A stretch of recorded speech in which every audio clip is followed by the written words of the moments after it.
The 3rd of December is International Day of Persons with Disabilities, to promote the full and equal participation of disabled people and to take action for the inclusion of persons with disabilities in all aspects of society and development. In Messina, we also celebrate it. Today, we have a pleasure to talk with Laura Tringali, head of Antonello Institute, and also with Vice President of Disability Pride Italia, Ruggero Arico. So, could you tell us about the International Day of People with Disabilities in general? How do you organize it here in Messina? Since when do you celebrate it? And Okay, as you know, today is an important day because we celebrate this International Day for People with Disabilities, which is an international day that the United Nations decided to establish a long time ago. After the convention that the United Nations put in place 14 years ago, actually, we realized that not many efforts have been realized all over the years in countries such as Italy.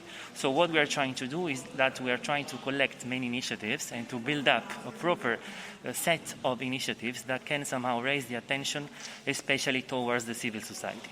What we realize is that all over the years, actually many efforts have been done at the legislative framework, but the implementation of what the legislator put in place is very far from the reality, because at the end of the day, the civil society registered many limits towards the access that the people with disability have in towns.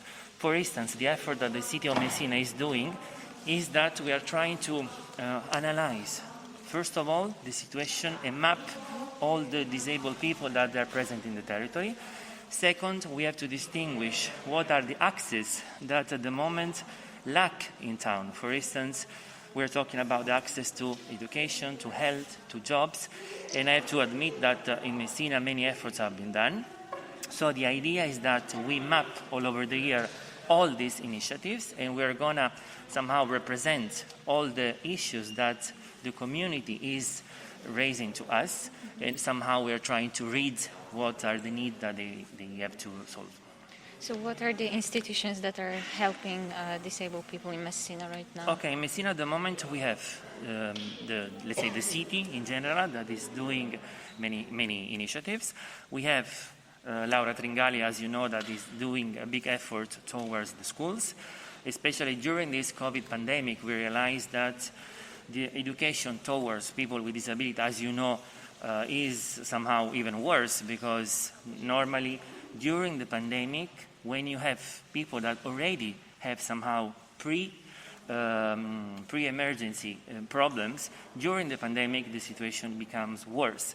So what we are doing in the schools is that we are trying to, first of all, leave the schools open so that the disabled people can have access on a daily life to the schools and to the education system. Otherwise, you know, the fact that they have to stay home, it can be a huge problem because they don't have the instruments to somehow have them close to the schools. So physically they can go in the schools, in the buildings, and they can have all the education, let's say, in place. And second, we are trying to also organize, with the effort of Alessandra Calafiore and Valeria Squini, some laboratories also in the afternoon, which are somehow outside the normal school time, so that they can somehow use this time and the space to some activities like laboratories in terms of art, school, music, so that they can also use this time in the afternoon to raise their skills somehow.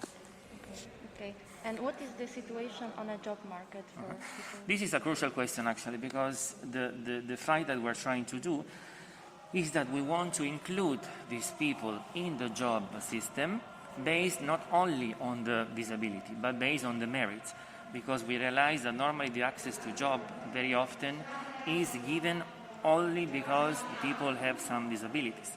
But the real fight is to include these people in the job market based on the merit. I can give an example. If in your team you have some people that somehow is doing some back office, for us there is no difference in having people with, for instance, on a wheelchair or people without. It is based on the merit, on the fact that they can somehow contribute to the job.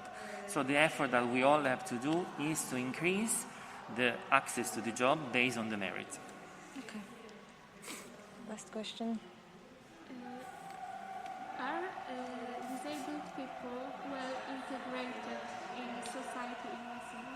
Well, yes, in the sense that, as I told you, the first vehicle is schools. So we use the vehicle of schools to somehow educate families in integrating disabled people in the society. Outside the schools, we have associations that normally they are taking care of disabled people based on the disability. And the job that we're trying to do is to coordinate this dialogue among all the associations and to somehow build up initiatives, common initiatives, that can help them in this kind of transversal approach. For instance, the day that we celebrate today was open to all the associations in order them to have somehow eye also here in the town hall and see that together we can do more. Okay, thank you for your time. I think we got all your information, and good luck in the future. Thank you so much. Thank you. Bye-bye.